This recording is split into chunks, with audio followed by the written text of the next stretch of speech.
Hola, ¿qué tal? Bienvenidos a un nuevo episodio de Voces Influyentes, este podcast de Diario Financiero que busca traerle a todos ustedes las personas más relevantes de nuestra sociedad para que les puedan compartir sus consejos y vivencias y pueda ser de gran edificación. Mi nombre es Rubén Martínez Portes. Y yo soy Carol Mella. Bienvenidos en este nuevo episodio.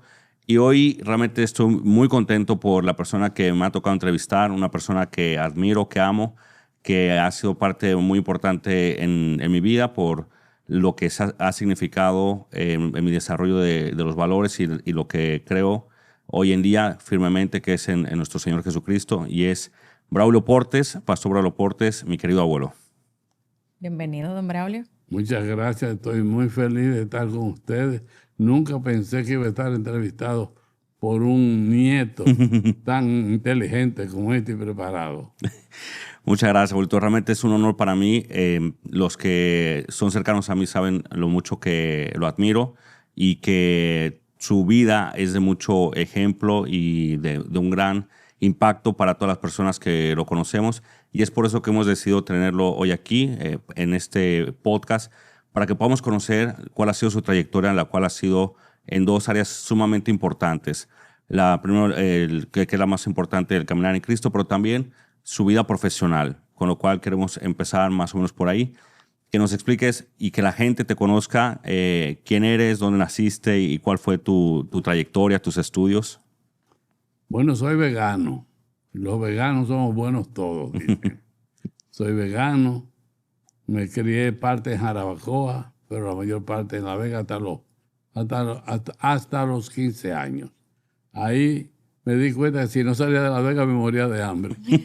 Entonces emigré. Soy inmigrante para la capital a buscar lo que Dios me tenía aquí, ¿verdad? Bueno, pues trabajé como mensajero en distintos sitios, en la Dirección General de Deportes. Trabajé como mensajero en The Texas Company. Trabajé como mensajero en Lámpara Quesada. Y entré a la banca con el Banco Nueva Escocia. Después de un tiempecito muy corto, pasé por cajero, por muchas cosas de esas. Entonces me nombraron contador del Nueva Escocia en Santiago de los Caballeros. Pero de ahí salimos a Puerto Rico y como asistente del gerente de la oficina central en el viejo San Juan. Cuando fuiste a Puerto Rico, soltero, casado, con familia. Casado con 3 hijos. Casado con 3 hijos, ya salió para Puerto Rico. Sí, casado. Realmente casado con 2 hijos, pero la tercera estaba en el vientre de Melba, mi esposa, y allá dio a luz. Así que tengo una puertorriqueña. Sí, que es mi madre. De ahí pasé a Santurce, de ahí volví a Santo Domingo porque se formó el Banco Popular Dominicano. Okay. Y me mandaron a buscar para que fuera el primer contador en la Isabela Católica del Banco Popular. Ya, ¿te contactaron tú estando ya en el Banco Nova Scotia en Puerto Rico o fue tú llegando aquí? No, yo estaba en Puerto Rico como contador en Santurce. Ok. Entonces ahí me mandaron a buscar porque se formaba el Banco Popular Alejandro Grullón y un grupo de hombres de empresas crearon el Banco Popular y necesitaban un contador con experiencia. Y me mandaron a buscar. Ok. Y trabajé, pero luego por circunstancias que ya desarrollaremos, me fui a trabajar a España, al Banco Español de Crédito. Ok. Los principales bancos de Madrid. O sea, ahí saliste del Banco Popular para ir para allá. No salí porque no me dejaron salir. Yo renuncié, pero me dieron una licencia. Y con esa licencia me fui a trabajar en el Banco Español de Crédito en Madrid. Ahí duré 1 año y medio y ahí don Alejandro fue a buscarme otra vez para que regresara porque tenía crisis de personal y cuestión. Y bueno, Alejandro era así, se me apareció un día en Madrid y me Sin previo aviso. Y yo estoy terminando el Instituto Superior Bancario, preparándome para ser un banquero, porque ese era mi deseo, ¿verdad? Ser un banquero. Cuando se aparece don Alejandro y me dice, mañana usted tiene que estar en Santo Domingo. Digo, pero ¿cómo va a ser don Alejandro si yo estoy terminando este curso superior de banca y apenas me quedan unos meses? Mañana usted tiene que estar en Santo Domingo. Y ¿cómo qué? Me dice, como vicepresidente. Digo, amén, amén. Estoy en Santo Domingo. Mañana mismo, primer vuelo. Mañana estoy en Santo Domingo. Don Braulio, la transición de esto que nosotros hemos hablado en otros podcasts anteriores y realmente también como sociedad, de la superación. ¿Qué lo llevó a usted a seguir encaminándose, seguir creciendo y buscar una forma de superarse? Porque una cosa es la suerte, pero uno también tiene que estar listo para cuando dicha suerte llega. Bueno, tuve que ir a la universidad a hacer la carrera de economía. Hice maestría de abogado, en leyes. Sí. Y también hice otra maestría en el liderato. Y así me fui preparando para llegar a la cúspide bancaria. Pero algo sucedió. Y eso vino de usted ver trabajar en la mensajería de un banco, usted se le despertó ese interés de decir, bueno, quizás Siempre fue, perdona que te interrumpa, siempre fue mi deseo trabajar en la banca, porque yo veía que los empleados bancarios se vestían muy bien, con sus camisas planchaditas, con sus corbatas. Eso me atraía. Yo quería ser bancario, ser parte de empleado bancario. Claro. Eso era lo que yo aspiraba. Y así, después de estar en el Texas Company, se me abrió la oportunidad. Pero entonces me dijeron, fui al banco a buscar el empleo, me dijeron, sí, cómo no, podemos emplearlo, pero tenemos que decirle algo. Solamente tenemos una plaza de mensajero, pero con una condición. El que entra es política del Banco Nova Scotia, que el que entra como mensajero tiene que permanecer para siempre como mensajero. No puede llegar a ser empleado. ¿Cómo? Muy duro para mí esa noticia, pero yo quería estar en el banco. Y le dije, bueno, pero dígame una cosa, ¿ustedes saben apreciar el trabajo de uno? Me dijeron, sí, nosotros apreciamos el trabajo que se hace bien hecho. Yo le dije, a mí me basta eso. Y así, al ratito ya yo era cajero, mensajero. Después asistente de departamento de prueba, mensajero. Después líder del departamento de prueba, mensajero. Tuvieron que escribir a Canadá.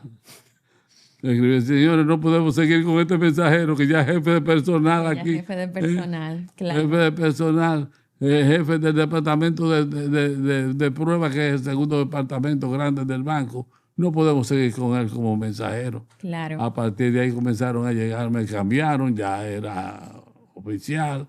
Me llegaron los mejores sueldos que llegaban en ese tiempo. Claro, entonces aparte de como buen vegano, bien vestido, buen sueldo. Y buen sueldo. Y buen sueldo. Buen sueldo en ese tiempo, ¿verdad? Apenas me daba para darle $1 a mi esposa diario, para la comida, para los gastos de la casa y para que ahorrara. Era Con un peso. muy buena administradora, porque con $1 hacer todo eso. Así es, así es. Cuando nos faltaba un mes de 31 teníamos crisis, porque yo ganaba y me daba el sueldo para darle a mi esposa $30 mensuales. Pero si el mes era 31, tenía un déficit de un día. Ay, entonces, para ese día se me entraba un deseo de irme a casa de mi suegra a visitarla, porque me hacía tanta falta la suegra. Justamente en ese día. Ese día. Para completar el para mes. comer en casa de la suegra, que cocinaba muy bueno. Claro, ahí completabas el mes y ya entonces cerrabas bien el ciclo. En buena alianza con la esposa, porque Claro, eso es importante en un matrimonio. El equipo primero. Claro. Sí. Esa es mi historia bancaria. Y bueno, nos estás comentando que don Alejandro fue y te buscó a España, te hizo que regresara. A Puerto Rico primero. A Puerto Rico Y después a España. y después a España, con lo cual pues podemos apreciar que te tenía un gran aprecio y Muy valoraba grande mucho tu... aprecio. Yo lo recuerdo con mucho amor. Es el mejor jefe. Después de Dios, el mejor jefe que tuve en mi vida fue Alejandro Grullón. Qué bueno. Y entonces cuando tú vienes aquí a Santo Domingo, empiezas ahora con un nuevo reto, que es vicepresidente de gestión de talento, recursos humanos. Recursos humanos. Recursos humanos. Teníamos ya 600 y pico de empleados. Ya era una tarea un poquito fuerte. ¿Y qué tal ese reto de dejar tu familia en España y venir aquí a... Bueno, como me llamaron de un día para otro, tuve que dejar la familia por lo rápido, pero además mi esposa, como mujer sabia, no quería salir de Madrid sin traerse muchos muebles para la casa, etcétera. Y se pasó 6 meses todavía allá. Con mis hijos pues, también teníamos nuestro hijo, tenemos un hijo sordo. Nuestro hijo primero es sordo mudo, aunque aprendió a hablar un poquito, pero poca cosa. Entonces, por eso nos fuimos a Puerto Rico y por eso nos fuimos a España también. Pero eso hizo que se quedara él por un año en Madrid. Recibiendo atenciones. Recibiendo atenciones. Pero Melba aprovechó eso para aviarse de todo lo que tenía para comenzar su hogar aquí. Claro, porque me imagino que ya para ese entonces no eran 30 pesos. No eran 30 pesos, no, no. ya había cambiado la cosa. Ya había cambiado y ella bien, como buena administradora, dijo, bueno, pues aquí. Y ahora como vicepresidente ya mejoró sustancialmente el sueldo. Claro. Y entonces, ¿cuál fue el reto que tú tuviste en el banco en ese momento? Llegas aquí a Santo Domingo, te encuentras con esta nueva posición. Comencé a trabajar en personal, también en la creación de nuevas sucursales. Tenía que andar todo el país y viendo dónde el banco podía crear una nueva sucursal y cosas así. Ok. ¿Y después de ahí? Bueno, la sorpresa. Estando en la ciudad de Guatemala, Dios me habló. Estábamos en un curso que me invitaron unos evangélicos, un ministerio evangélico. Me invitó y me pagó viaje y a mí a Melio. A mí me encanta viajar. Fuimos por 3 días, jueves, viernes, sábado. El sábado a las mediodía terminaron las clases de la Biblia que se dieron. Entonces nos pidieron que fuéramos cada uno de los participantes a una habitación separada para tener un rato a solas con Dios. Me fui a mi habitación, me arrodillé. Tan pronto me arrodillé, Dios comenzó a hablarme y me dijo, entrégueme todo. Yo le dije, ¿qué significa? ¿Qué significa todo? Me dijo, todo. Yo le dije, yo sé lo que es todo, pero para ti, ¿qué es todo? Y me dijo, todo. ¿Y usted qué hizo en ese momento? Comencé a entregarle todo. ¿Tú quieres ver mi mujer? Sí, entrégamela. ¿Quieres mis hijos? Entrégamela. Yo no le quería dar a mi hijo sordo, porque yo consideré que era mi responsabilidad. Era como si yo se lo entregara a Dios, era como abandonarlo. Y eso me puso a pesar. Fue dura la decisión para mí, pero Dios me habló. Y me dijo, ¿qué tú crees? ¿Que tú lo amas más que yo? Yo tuve que decirle, no, Señor, yo sé que tú lo amas más que yo. Pues entrégamelo. Se lo entregué. Entregué la casa, entregué el banco, mi carrera, entrégamela. Digo, sueldo, entrégamela. Yo había comprado una tierrita, unos 50,000 metros, pero yo no se lo quería decir a Dios. Yo quería quedarme callado con eso, por si acaso fracasaba. Si sirviéndole a Dios se fracasaba, podía coger esa tierrita y comenzar de nuevo. Claro. ¿Verdad? No lo quise decir nada. Pero que a Dios no se le puede esconder nada. No. Después que terminé de entregarle todo, entonces me dijo, y la tierrita también. Para la gente que nos está viendo y escuchando, ¿qué es esto de entregarlo todo? Entregarlo todo. Pero, decirle a Dios, así como tú te entregaste todo por mí. Porque si siendo Dios el Señor Jesucristo se hizo para nosotros, se entregó por nosotros, ¿por qué no podemos nosotros entregarle nuestra vida a Él? Ha sido el mejor negocio de mi vida. Yo no soy negociante. Yo fui banquero, pero yo no fui negociante. Entonces yo hice como un trato con el Señor. Yo le dije, tú dices que todo es mío porque lo dice en la palabra de Dios. Todo es vuestro. Tú dices que todo es mío. Pero si tú me has dado todo, yo también te doy todo lo mío. Así que a mí no me fue una carga de ninguna clase, ninguna tristeza entregarle a Dios lo poquito que yo tenía cuando Dios me entregaba la riqueza eterna que Él tiene. Don Braulio, cuando a las personas que han tenido llamados y revelaciones, Dios le habla y le hace ese tipo de peticiones y uno dice, bueno, Dios, que se haga tu voluntad. Exacto. Sabemos que es una decisión que uno toma, uno como persona, como individuo, pero que también amerita, como usted bien dice, que le pidió su familia, sus posesiones, todo. Afecta a veces, impacta a su alrededor, a la familia. Bueno, comenzando con mi esposa, porque ella estaba conmigo en Guatemala. Entonces, cuando yo salí de la habitación, que voy a dar la noticia al cuerpo de estudiantes que había, sale mi esposa de su habitación y casi no me deja hablar. Me dijo, yo sé, él me habló a mí también. Así que no hubo crisis entre Melba y yo. Entre convencerla, Y así también hablamos con nuestros hijos, aunque eran pequeños. En su lenguaje pudimos explicarles que Dios nos había llamado, que ya no íbamos a tener country club, que no íbamos a estar en muchos restaurantes, que no íbamos a asistir a muchas cuestiones, que íbamos a tener un poquito más de apertura, pero que todo estaba bien, que todo estaba en manos de Dios. Y ellos como niños aceptaron bien nuestra decisión. Así que yo no he tenido crisis en mi familia. Sí, con algunos amigos cristianos inclusive, cuando yo le di la noticia, me dijeron, pero tú estás loco. Sí, para que la gente entienda un poco, en este llamado, al tú ser vicepresidente del Banco Popular, eso te tenía pues, eventualmente un buen salario, buenos beneficios. Claro que sí. Está lo del club y otros beneficios que tienen esas Más lo posiciones. que me ofreció Alejandro y yo cuando yo renuncié.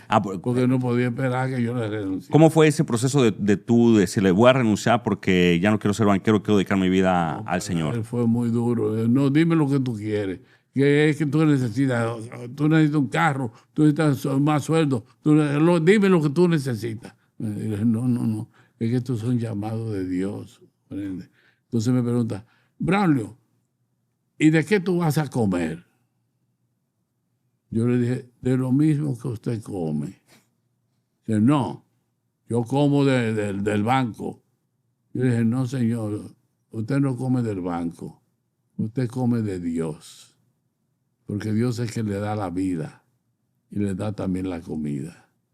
Así es. Entonces él llegó a la conclusión de que era una decisión irrevocable. Claro. Y entonces me hicieron una despedida muy bonita y todas esas cosas. Luego de cuánto tiempo ya usted activamente ejerciendo en la banca tiene este cambio de vida, de misión. Bueno, más de 23 años en la banca y ahora 50 años prácticamente en el ministerio. Nunca nos ha faltado nada.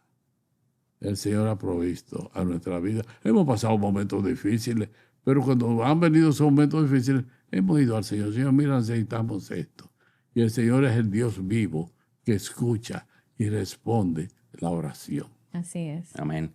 Y cuando ya tú decides entonces dedicar tu vida al Señor, renunciaste a todo lo que tenías aquí en la tierra, ¿cuáles fueron los primeros pasos que tú empezaste a dar en este nuevo camino? Bueno, las personas que me invitaron a Guatemala, eso es un ministerio, se llama Cruzada Estudiantil y Profesional para Cristo. Cuando ellos mismos se asustaron, porque ellos no me invitaron a mí pensando que yo voy a renunciar al banco, simplemente ellos van a adiestrar a un banquero, eso es ganancia para ellos, pero lo más lejos que ellos tenían era que Dios me iba a hablar y yo iba a renunciar al banco. Pues yo le digo, entonces cuando estábamos ya en el aeropuerto despidiéndonos, el líder que me invitó me dice, bueno, Braulio, y si tú vas a dejar el banco y vas a renunciar, ¿por qué no vienes a trabajar con nosotros? Yo no sé lo que es eso del ministerio.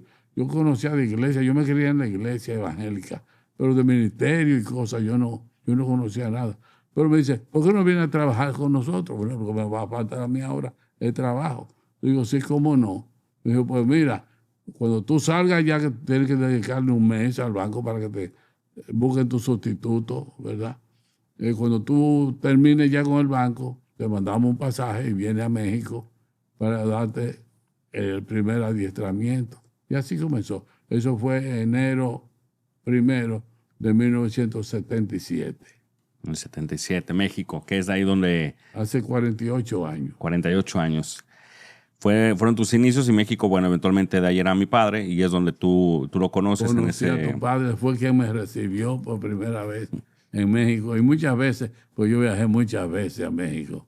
Y siempre era tu papá, Sí. el mensajero. Y era el que me compraba ropa, chacabana, y me llevaba las comidas y todas esas cosas. Yo gocé mucho con tu papá. Fueron muy buenos amigos. No, qué Y bueno. se casó con mi hija. Claro. Mi madre, Tu Susan, madre. que le mandamos un saludo. Te amo, mamá. Estamos aquí en esta especial entrevista. Amén. Y fue un plan perfecto que se conocieron allá en mi amada tierra también. Y después empezaste con el ministerio, Cruzada, y cuáles fueron los pasos aquí en República Dominicana, porque para ese entonces la iglesia evangélica no estaba como está ahora. Aquí ha ido ganando un poco de terreno, pero Era en muy ese momento poca, era muy poco. había muy poca iglesia todavía. La población evangélica de ese tiempo era de un 3%, más o menos, era muy bajita. Pero resulta que la Cruzada, estando yo allá en el adiestramiento, creó la película Jesús. Una película formidable basada con fidelidad en el Evangelio de San Lucas. Y nos dieron ese rollo de película para que desarrolláramos una campaña nacional. Yo regresé con ese instrumento. Y con ese instrumento hicimos la campaña Ya la encontré. Fue una proclamación. Ya la encontré. La gente no sabía qué era lo que habíamos encontrado. Claro. Pero fue nacional, hasta con aviones y todo eso. Ya la encontré, ya la encontré, ya la encontré. Hasta el día que lanzamos la campaña. ¿Qué es lo que encontramos? Una nueva vida en Cristo. Y fue una predicación tremenda. Recorrimos el país entero. Bueno, para resumir, cuando terminó la campaña, yo tenía en mis manos 605,000 decisiones por Cristo, escritas. En ese tiempo No se llegaban ni a 10 millones. ni habían medios, muy pocos medios. Entonces, eso indica que más de 1 millón de personas recibió al Señor Jesucristo como su Salvador, producto de esa campaña. Después, en el transcurso del tiempo, hemos tenido otras campañas como la Por una Nación Decente, ¿verdad? Y cosas así. Y ahora tenemos una campaña que se llama ¿Qué pide Dios de ti? ¿Y de qué trata esa campaña? Sí, está bonito. ¿Qué pide Dios de ti? Está bonito. Sí. Bueno, toda persona que nosotros encontramos, le preguntamos, le decimos, tenemos una pregunta, ¿qué pide Dios de usted? Entonces dice la palabra de Dios que Dios pide 4 cosas. Que hagamos justicia, que amemos misericordia, que caminemos humillados ante Dios y que pongamos nuestra fe exclusivamente en Jesucristo. Me alegro mucho de que esta es la campaña, porque ahora resulta que el nuevo Papa Católico, León XIV, está proclamando a los 4 vientos que es en Jesucristo solamente en quien hay que creer. Y como salió la semana pasada que le dio un golpe de estado a la Virgen, bueno, eso no es verdad. Simplemente que declaró lo correcto, que la Virgen no salva, lo dice claramente. La Virgen no salva a nadie, ningún santo salva a nadie. El único que salva es Jesucristo, por eso fue el que murió en la cruz. Ese fue el que derramó su sangre. Ese fue el que dio su vida. Ese es el único Salvador, porque no hay otro nombre debajo del cielo dado a los hombres en que podamos ser salvos. Entonces eso nos está ayudando mucho, porque los católicos dicen, pero entonces los evangélicos tenían razón en la predicación, ¿verdad? Gloria a Dios por eso. Qué bueno que se unen esas partes porque somos gente de fe. Somos personas de fe, sí. Pero poner esa fe en Jesucristo y solamente en Jesucristo. En ninguna virgen, ningún santo, ninguna estatua. Además, mi mismo Papa dijo, nada de estatua, nada de andar en procesiones cantando y con velas, nada de eso. Todos son invenciones, así lo dice él. Claro. Todos son invenciones. La verdad es lo que dice la palabra de Dios, lo que dice el Evangelio. Amén, así es. Don Braulio, en estos 50 años de trayectoria en ministerio, ¿qué usted ha visto que, no sé, algo que haya pensado hace 50 años, que usted dije, bueno, quizás nuestra nación se va a dirigir hasta X cosa? Quizá nuestro ministerio, no sé si usted se imaginó que el ministerio va a crecer como ha crecido. ¿Qué vislumbró, qué visualizó en esos primeros días cuando ya usted está palpando que sí hay personas que quieren seguir es la fe del Déjame Evangelio? decirte en primer lugar que Dios me ha hablado audiblemente 10 veces. Yo escribí un libro que debí haber traído una copia, pero tú puedes traerle a Caro una copia de ese libro. Gracias. Dios sigue hablando. Dios aún sigue hablando. Dios me ha hablado a mí 10 veces audiblemente. Eso es aparte de que me habla. Esta mañana me habló con el Salmo 18, porque un salmo precioso. Cuando yo me levanté por la mañana, abrí la Biblia y busqué, no sé porque lo iba a necesitar hoy. El Señor me guió al Salmo 18. Qué maravilla ese Salmo 18. Te amo, Jehová, porque tú eres mi refugio, mi castillo, mi todo. Es un salmo que yo les recomiendo que lean, porque van a ver qué riqueza tenemos en Dios para vivir en victoria y gozo cada día. Bueno, pues cuando terminó la campaña ya la encontré, que fueron 5 años de campaña en todo el país. Entonces Dios me habló y me dijo, haz la cristianización. Yo te envío, yo te escogí para la cristianización. Al darme esa palabra, me dijo un poquito más, porque me dijo también, léete la historia de José. Yo estaba medio amargado ese día. Y le dije, yo me sé la historia de José. Ay, perdóname, Señor. Yo me sé la historia de José.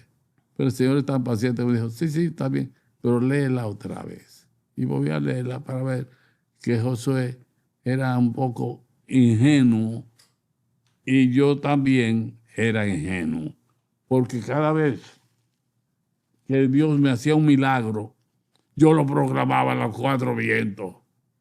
Y no sabía que estaba creándome enemigos también con eso. Muchos enemigos con eso. Bueno, pero de todo modo, ahí comenzó otra etapa.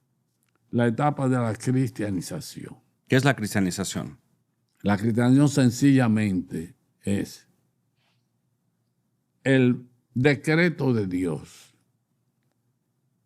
de traer todas las cosas a los pies de su Hijo Jesucristo.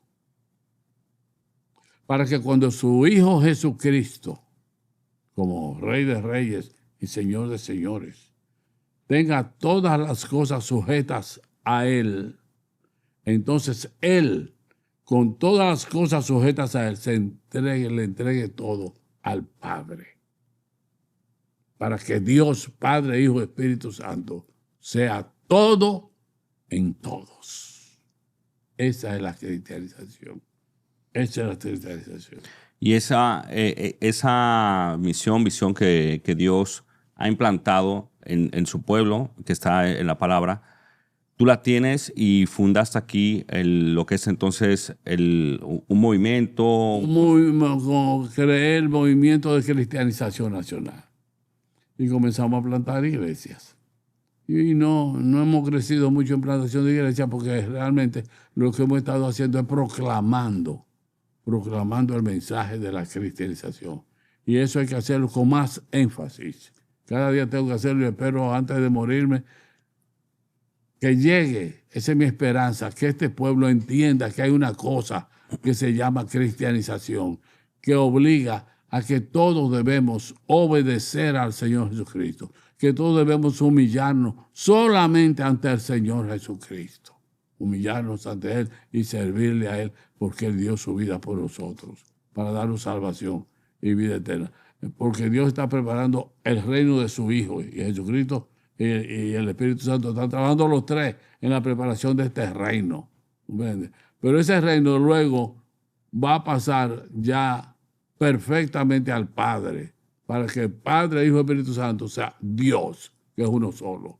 Dios sea todo en todos. Porque ahora mismo el reino de Dios está dividido. Esto es extraño decir eso, porque se supone que Dios tiene todo en sus manos. No, no es así. No es así. Poco profundo eso. Es poco profundo, pero es muy sencillo. Ajá. ¿Cuánto Dios tiene más enemigos en el planeta Tierra? Dios tiene más enemigos que amigos. Bueno, en los últimos años hemos visto una campaña fuerte en contra de lo que establece Dios como parte fundamental, que es la familia. Para empezar por algo, los principios. Bueno, pero si tú coges, por ejemplo, China, ¿cuántos millones tiene China? 1.400 millones. Ponle que 1 millón o 100 millones de chinos creen en el Señor Jesucristo, pero hay 1.300 millones que no creen en Jesucristo. Son comunistas, son ateos, son enemigos de Dios. Son enemigos de Dios. La India, ¿cuánto tiene? 1.400 millones también, donde muy pocos conocen y reciben a Jesucristo. Son opuestos a Jesucristo. Los maometanos también son 1.000 y pico de millones, 1.500 millones. ¿A quién le sirven? A Mahoma. Son enemigos de Jesucristo. Entonces, si tú nada más con esos tres, sin Pakistán y sin el sudeste asiático y sin los pueblos de África, la mayoría. Es más de la mitad. Pero mucho más, pero se calcula que la iglesia se llama cristiano en el mundo, no saben lo que están hablando cuando hablan de cristianos. Y cuando hablan de cristianos están hablando de católicos y evangélicos. Son los cristianos que lo están matando hoy. Están persiguiendo a muerte a los cristianos y lo van a perseguir o nos van a perseguir más cada día, ¿verdad? Sí. Pero lo que quiero demostrar es que Dios tiene más enemigos que amigos. Entonces, ¿en qué está Dios? ¿Qué está Dios haciendo hoy? Es interesante esa pregunta, ¿verdad? ¿Qué está haciendo Dios? Bueno, Dios le dijo a su Hijo, después de la ascensión de Jesucristo, Dios le dijo a su Hijo, siéntate a mi diestra hasta que ponga a todos tus enemigos por estrado de tus pies.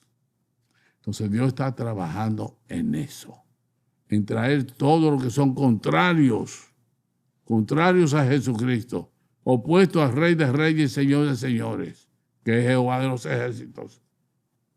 Lo va a traer por la buena o por la mala. Lo va a traer se van a tener que humillar ante Jesucristo. Lo mejor es que no sea por la mala, sino por la fe, esa fe preciosa que Dios ha dado al mundo por la muerte y resurrección de Jesucristo. Hoy todos tenemos el don de la fe en la mano para creer en Dios, para servir a Dios y para recibir de Dios las innúmeras bendiciones que Él tiene para nosotros.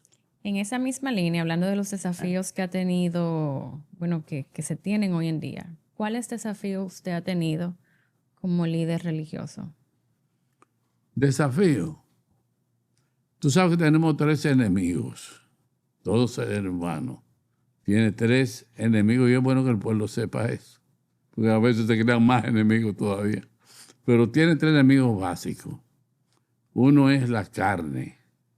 La carne que tenemos es nuestro principal enemigo, porque es un enemigo que vive dentro de nosotros, pidiéndonos cosas malas, cosas que destruyen, cosas que nos hacen daño, cosas que nos separan de Dios. Esa es la carne, es una caterva de cosas que en el libro de Gálatas y otros libros lo describe con detalle. Todos los pecados que se cometen y que todos los días salen en nuestro país para la tristeza de nuestra nación. Tantos pecados, tantas barbaridades. Eso es el producto de la carne. Pero el otro enemigo es Satanás. Satanás es el príncipe del mal, el príncipe de la iniquidad, es el inicuo, es el que no respeta leyes. ¿Comprende? Por eso se llama el inicuo, el anómalo, el ánomo, el que no respeta leyes. Ese es Satanás. Y todos los que están con Satanás caen en esa rebeldía contra Dios. Entonces Satanás nos tienta como al mismo Señor lo tentó. ¿Cuánto a nosotros también nos tienta para que caigamos, para que nos apartemos de Dios, para que cargamos en lo malo, en los vicios, en la violencia, en la mentira, en los engaños, en tantas cosas. Y el tercer enemigo es el mundo. El mundo es una feria que nos ofrece 20,000 bagatelas, como hace China, 20,000 cosas baratas para que estemos ocupados en todo lo que es perecedero y no echemos mano de lo eterno, de lo que permanece. Esos son los tres enemigos. Y ese es el gran desafío. Pero aparte de eso, yo no he tenido esos grandes desafíos. Y a nivel... No lo he tenido. Al contrario, gozo de mucho aprecio de los pastores evangélicos en su mayoría. Me tratan con mucho amor, con mucho aprecio, con mucha ternura. Ya por mis años me he vuelto tierno y así me ven. Y me tratan muy bien, gracias a Dios. Para mí mi vida es feliz. Yo soy el hombre más feliz de la tierra. Qué bueno, qué bonito. Eso sí se contagia, se contagia. Y es importante uno llevar ese ejemplo de vida. Es importante llevar ese ejemplo de vida porque a la verdad es que aprendemos con el ejemplo, uno, y lo otro es que también aprendemos observando a las personas.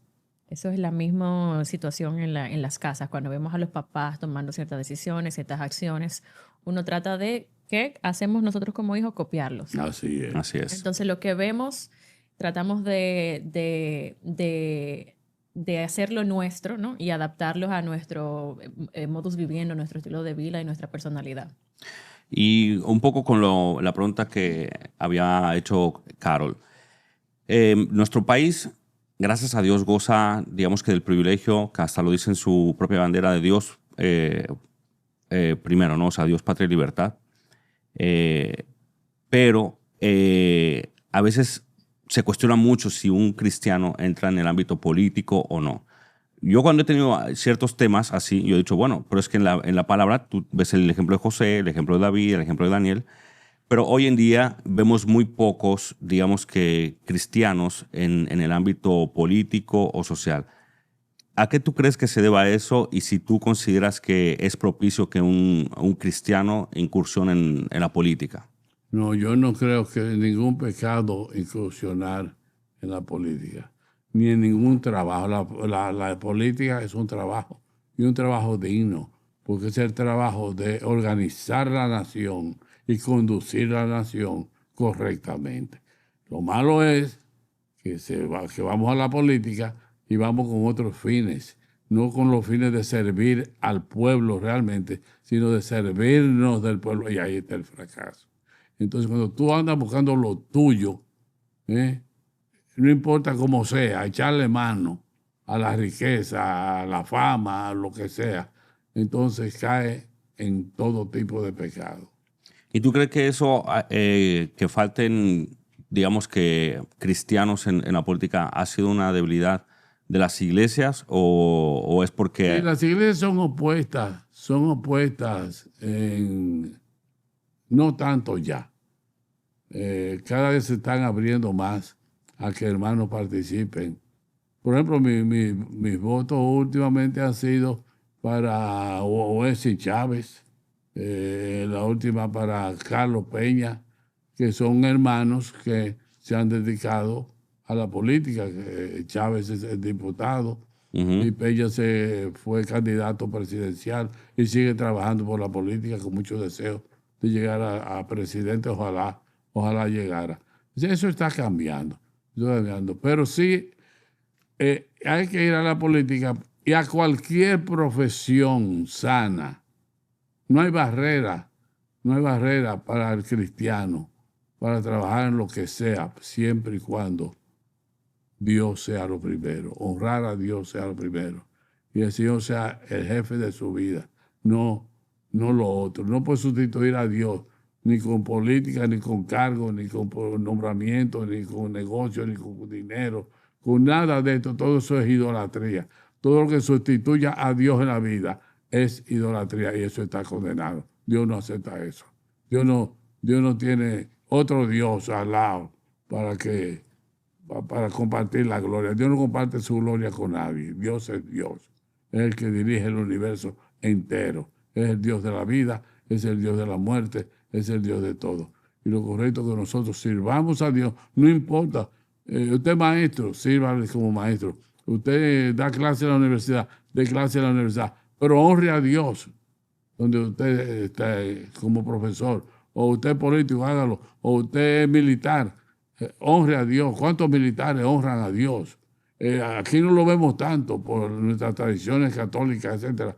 Pero, por ejemplo, en Estados Unidos, miles de militares y altos militares y generales más, son creyentes en el Señor, son creyentes. Porque, Bueno, Donald Trump tuvo una adoración su cena de toma de posesión. claro, Una noche de adoración ahí. claro. Y recientemente él declaró, no me acuerdo si fue a Nigeria o a un país de África, porque están matando a muchos cristianos. De que, En Nigeria, el Congo, hay muchos países de África que están matando a los cristianos. Sudán, ¿no entiendes? Lo está haciendo. Irán lo está haciendo también. Y a nuestro país, ¿qué radiografía tú le podrías dar en la actualidad? ¿Cómo tú desde el punto de vista pastor y una persona que ha tenido ya mucha trayectoria, tú has incluso tenido la oportunidad de aconsejar o estar cerca de varios presidentes, y hoy en día a la sociedad dominicana, ¿cómo tú la ves? ¿Entiendes que la sociedad va por buen rumbo?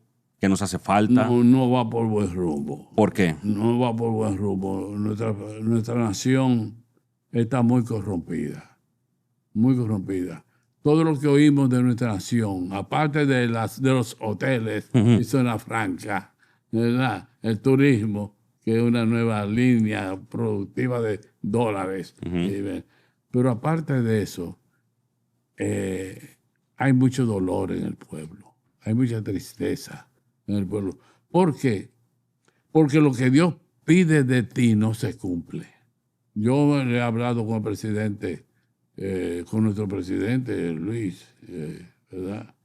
Yo he hablado con él y se lo he dicho. Dios pide 4 cosas de usted.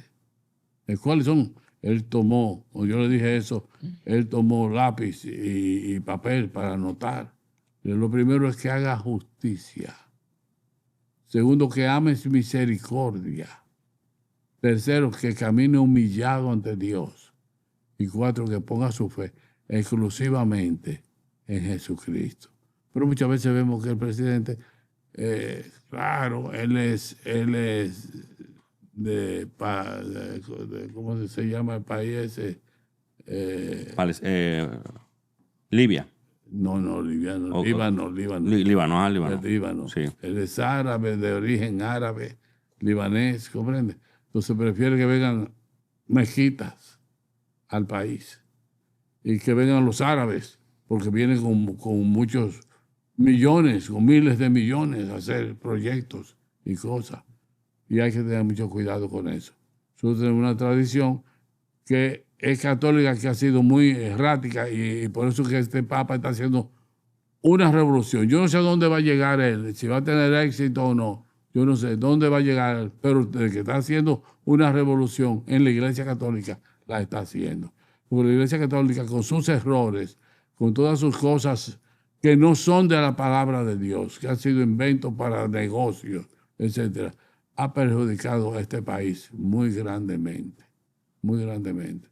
Entonces, la Iglesia, frente al crecimiento de la maldad, porque hoy cuando se habla para vergüenza de que en la Cámara de Diputados hay qué sé yo cuántos capos de las drogas y cosas así, más los crímenes que estamos viendo que da pena, a uno se le duele el corazón cuando uno oye lo que se hace aquí con las mujeres, lo que se hace con las esposas, lo que se hace con los niños, con las niñas, los abusos, la violencia que hay, que por cualquier cosa se mata a la gente, el desorden que hay en el tránsito y en todo esto de las drogas. Ayer mismo un cargamento enorme de droga en Puerto Rico. ¿De dónde salió? De República Dominicana. Somos el gran puente de las drogas, somos nosotros. Todo el mundo hace su droga y la manda aquí, porque de aquí somos los expertos en hacerla llegar a Estados Unidos, a Europa, a Asia, al mundo. Es una vergüenza. Sí, es una pena que seamos buenos para cosas que son malas. ¿Qué cosa?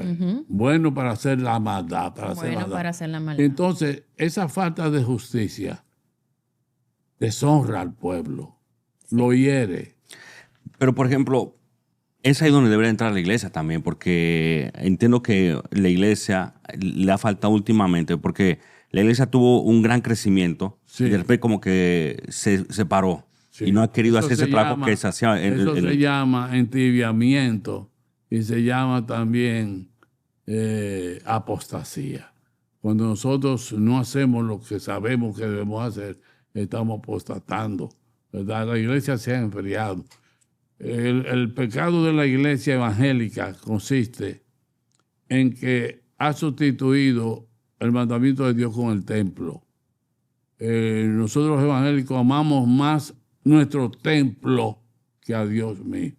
O sea, que salir a predicar e ir por No queremos salir a predicar. Los hermanos están muy contentos con que le hagan 2, 3, 5 cultos, 10 cultos a la semana. No importa, ellos están dispuestos a ir 10 veces a la semana a la iglesia, pero a la iglesia, a su silla, a su banco, a escuchar la palabra de Dios, cánticos, todas las cosas bonitas que saben hacer las iglesias, pero no obedecer la gran comisión de Jesucristo.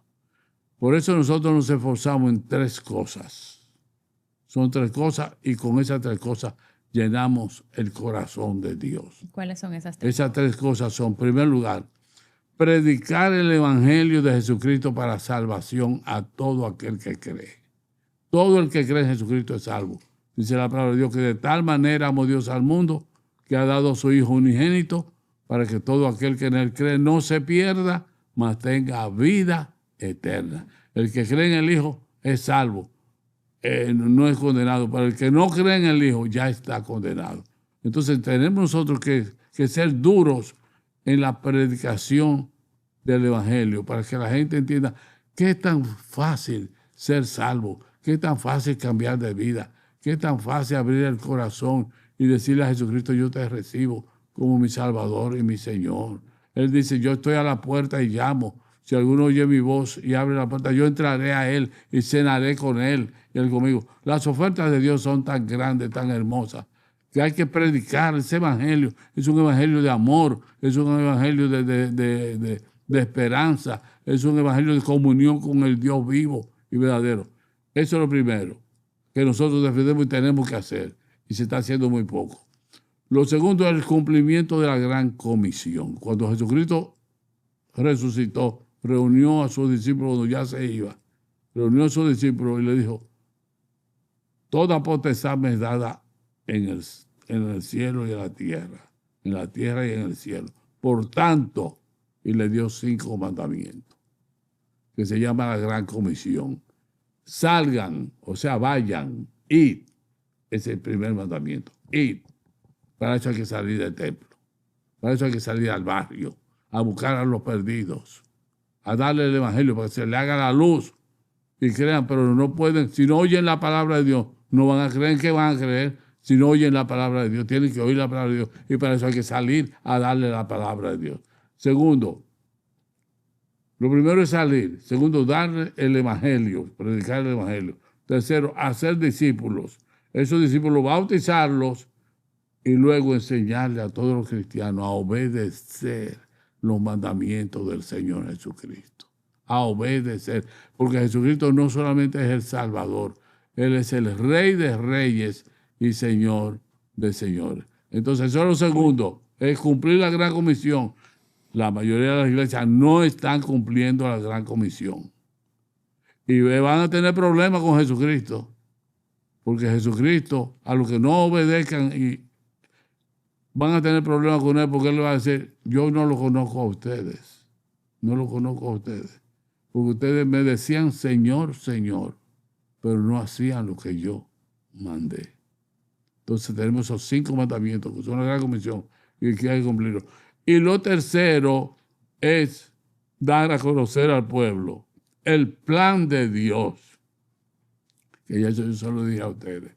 El plan de Dios es traer todo a Jesucristo. Yo tengo que venir a Jesucristo. Por eso Él me dijo a mí: entrégame todo. No me dijo, entrégueme tal cosa, entrégueme a su hijo, entrégueme esto, entrégueme... No, entrégueme todo. Y Dios exige todo, porque se ha dado todo Él para nosotros. ¿Por qué no nos va a exigir a nosotros que nos demos por aquel que dio su vida eterna?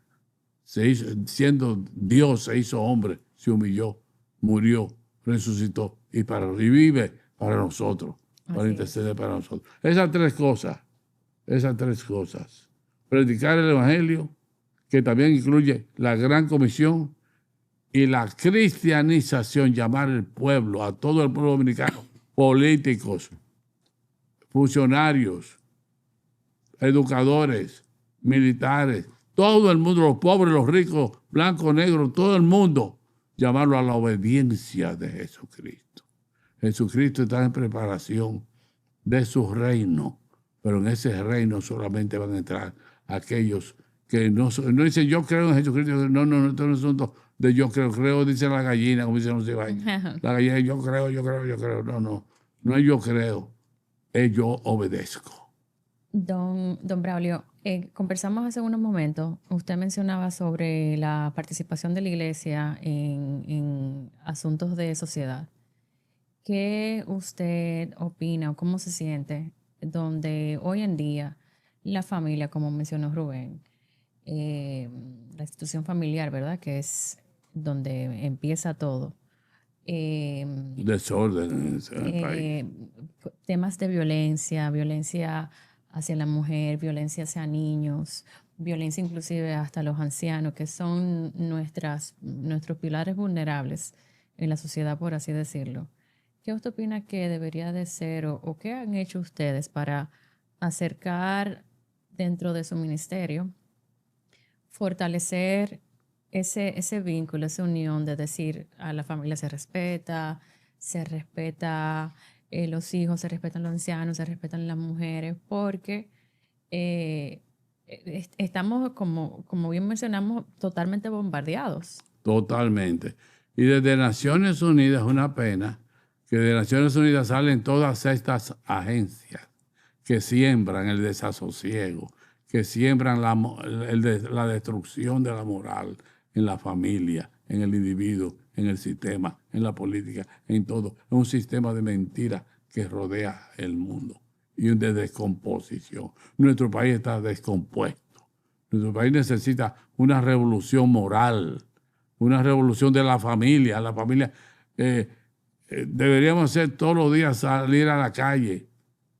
Miles de gente, la ciudad entera, volcarnos a la calle a exigir respeto por la familia y cuidado por la familia. Pero no, aquí la familia se busca la destrucción de la familia con los vicios, con los juegos, con el alcohol, con el cigarrillo, con las mujeres, con los hombres, con el sexo, con tantas cosas, con el aborto, con tantos males que siembran las autoridades, los ricos. Muchos siembran esto y los pobres se dejan llevar porque los pobres lo que están buscando es el pan de cada día y se vende por cualquier cosa. Sí. Bueno, pero la ciudad, la república está enferma.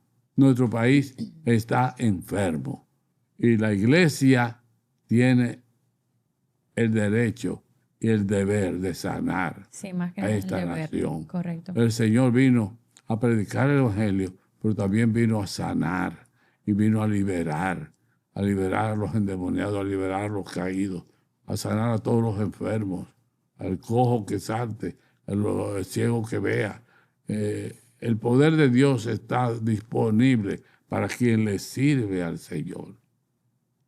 Ahora cuando me fue a buscar Rubén a la casa, teníamos una pareja en casa y estábamos orando. Y esa pareja estuvo en casa llorando, porque estos enemigos del alma estaban tratando de destruir la familia y ellos luchando con eso. Pero hicimos una oración de poder y mi esposa, que yo salí para acá, pero mi esposa quedó hablando con ellos.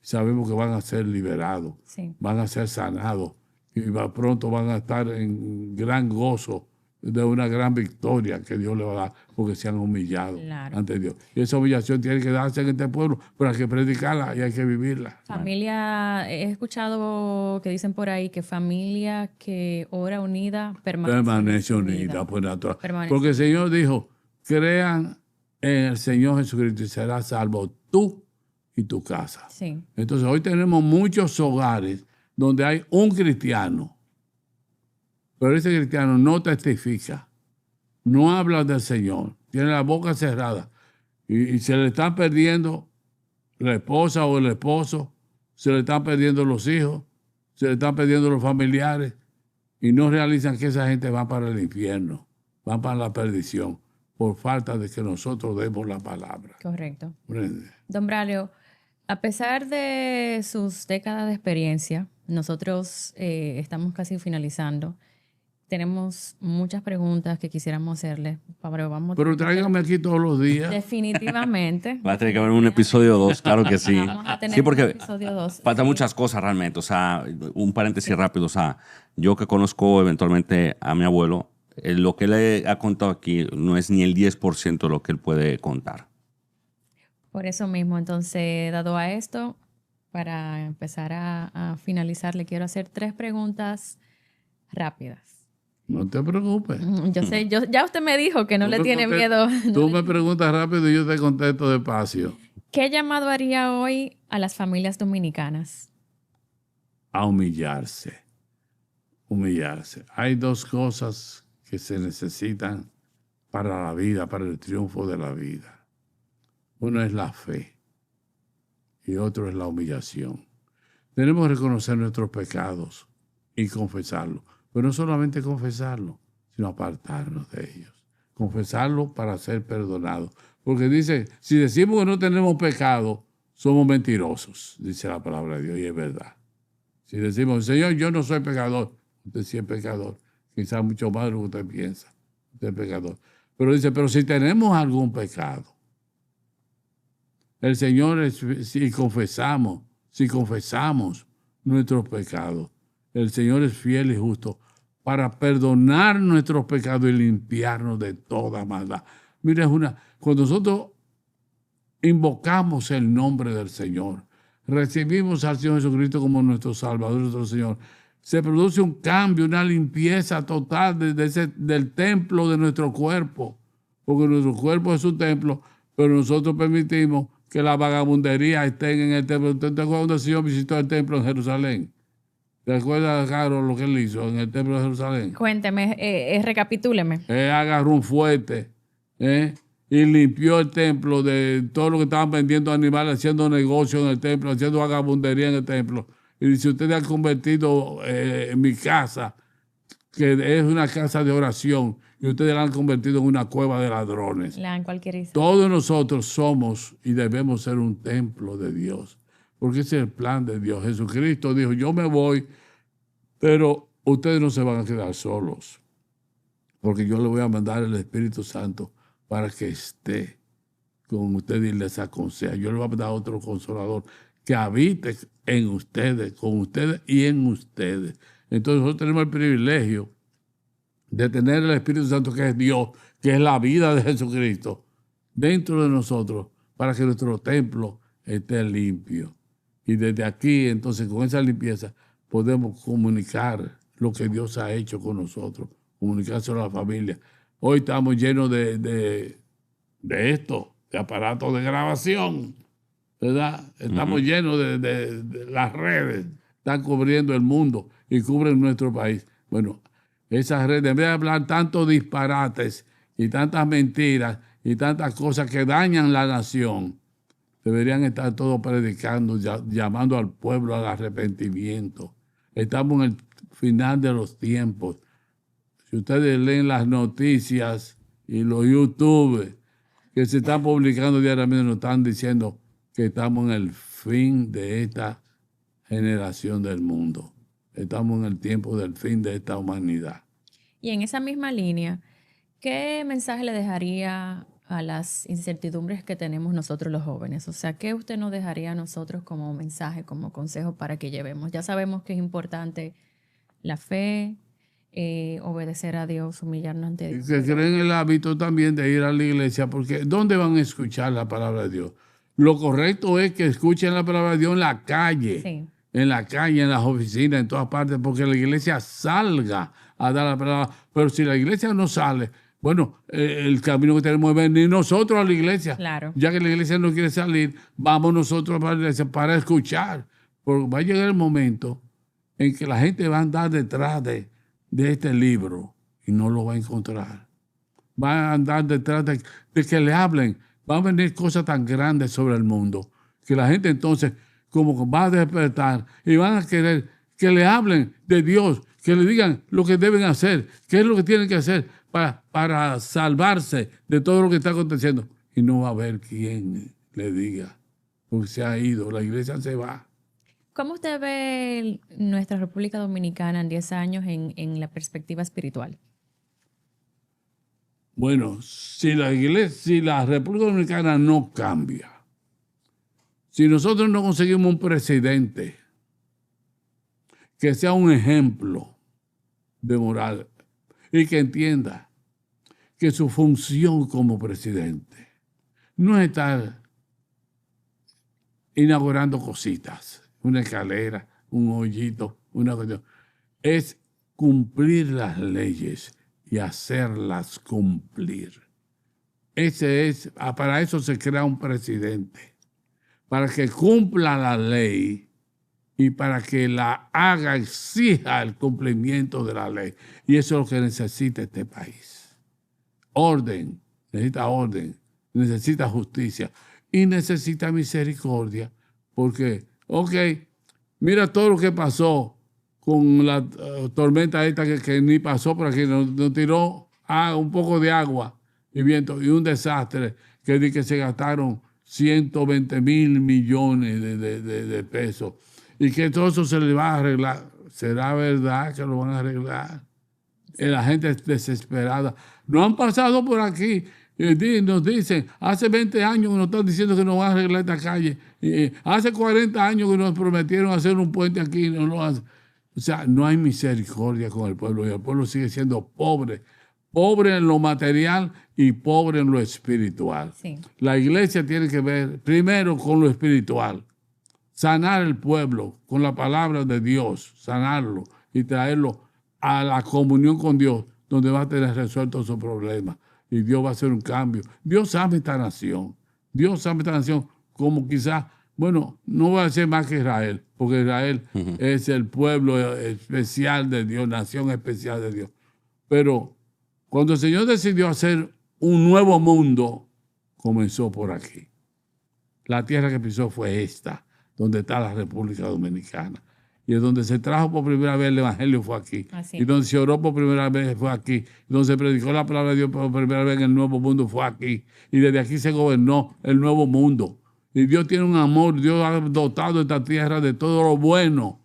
Tiene una tierra fértil. Una tierra que nunca nos faltan los alimentos, a pesar de todos nuestros problemas. Nunca nos faltan los alimentos. Este es uno de los países que más llueve. Todos los días tenemos una vaguada. Por algún lado está cayendo una vaguada. Porque son bendiciones de Dios. Porque Dios tiene misericordia del pueblo. Pero el gobierno tiene que aprender a tener misericordia del pueblo. Y a dejar de estar privando que son dioses. Y aquí todos los días se le da título a 20,000 gente. ¿Qué hizo esto? Hizo aquello. Esto es una tierra creadora de ídolos. El pelotero, el boxeador, el cantante, el corredor, todo. Pero no vamos al cambio que tiene que haber en el interior del pueblo dominicano para cambiar. Si no cambiamos, esta nación va a sufrir una bancarrota total. Claro, totalmente. Mucho reconocimiento y poco cambio. Sí. Así es. Sí, mucho reconocimiento, mucha creación de dioses, pero no adoramos a Dios, al Dios verdadero. Al que realmente se debe, que solo Él tiene que recibir toda la gloria. No hemos hablado de sociedad mundial, no hemos hablado de profecía, no hemos hablado de lo que está pasando en el mundo, no hemos hablado de la confusión que hay en el mundo. Es decir, que yo no vuelvo si no me invitan. No, eso es un hecho. Va a haber un segundo episodio porque realmente se necesita. Dije que era bastante lo que tú podías aportar aquí y es notorio. Agradecemos mucho tu tiempo, que hayas dedicado este tiempo a este espacio, a Voces Influyentes. que nuestro objetivo es poder llevarle este tipo de episodios tan enriquecedores a las personas, de las personas más influyentes en nuestra sociedad. Sin duda alguna, tú eres una de ellas, pionero en lo que es la cristianización, la iglesia evangélica en nuestro país, la emisora también, que también es otro tema que quedó pendiente, Radio Renuevo 89.7. Y bueno, realmente ha sido un episodio bastante enriquecedor, por lo cual lastimosamente tenemos que cerrar, pero vamos a y nuestro organizar. templo que está en la 27 de febrero, esquina Isabel Aguiar. Isabel Aguiar, que ahí es donde está... Ahí es donde estamos. Ajá, y predica el pastor que es mi abuelo, y con gusto pues ahí se le puede recibir. Y un nieto mío va a predicar este domingo. Así es. Tu hermano. Sí, un privilegio también, que mi hermano le encanta mucho la palabra y muy estudioso. Así que nada, muchas gracias por haber sintonizado. Recuerden seguir este podcast en YouTube, en Spotify, en Apple Podcast, y seguir Diario Financiero en todas las redes sociales y nuestro portal diariofinanciero.do para que estén siempre bien informados. Yo soy Rubén Martínez. Y yo soy Carol Mella. Y yo soy Braulio Portes. Muchas gracias. Gracias.